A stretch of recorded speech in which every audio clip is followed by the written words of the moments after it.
This video is sponsored by Squarespace. Training the abs shouldn't be about these low intensity circuits of hundreds of reps with novel movements. There are simply better ways to go about it. We need to use strength training principles, focusing on fundamentals that we can progressively overload and that integrate into movements that actually matter. Today, I've got 3 basics which are going to cover every different plane of motion. I'm going to break down the techniques for each one, as well as talk about how you can integrate it into your training going forward. Let's jump straight into it. Let's start with just the abdominals themselves. And one of the most important places to have a look at is coordinating the lower abdominals with the hip flexors. I've got a very simple test for you to start out and try, which is just the lying leg raise. However, there's one simple change that we want to make. Place both hands under the lower back with the legs tucked up to 90 degrees, knees bent to 90 degrees. Press down that lower back into the hands, lower the heels down to the floor and lift them back up. When lowering, try to maintain that pressure on the hands all the way through the entire movement. If you can do this without losing pressure, it's a pass. If you can't, then perhaps this is a weakness that we need to work on. Start by trying to reduce the range of motion as this test gets more challenging the lower you go. You can then work on performing reps, working down towards the floor. If this was easy and you want to make it harder, then you can think about extending that lever, opening that leg angle up, working towards it becoming straight. If you can perform this same test, maintaining that pressure on the lower back with the legs fully straight, then you're in a pretty good position and have strong lower abdominals. And perhaps you might be better off looking at performing some more advanced options like the hanging leg raise, which in my opinion is the king of core movements, certainly in a bodyweight context. In fact, I've got an entire video detailing every single variation for that one, and I'll link that one over here. Let's move into movement number 2. Let's switch gears and move into the frontal plane or lateral flexion, which I think is often overlooked. The side plank and its variations is my go-to in this zero equipment context. Here we're training the QL, the obliques, the glute, and the adductors. But there's some important modifications that we can make to improve it. Firstly, lifts not holds. Having a lowering phase lets us drop into a nice stretch, creating this side bend through the spine. We don't want to see any compensation twisting with the torso. Focus on keeping it on plane. Next, elevate. Straightening out the arm is an easy way to do this, elevating the feet onto an object, or you can do both at the same time, and this is going to help us get more of a stretch. Lastly, single leg for more adductor.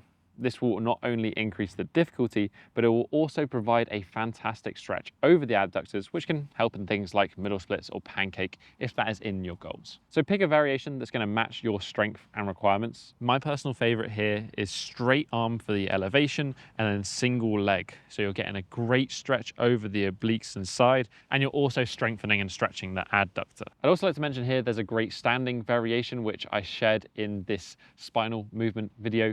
I'll link that one down below. It is a similar effect, so another great option. If options are what you're after, then today's sponsor Squarespace has you covered.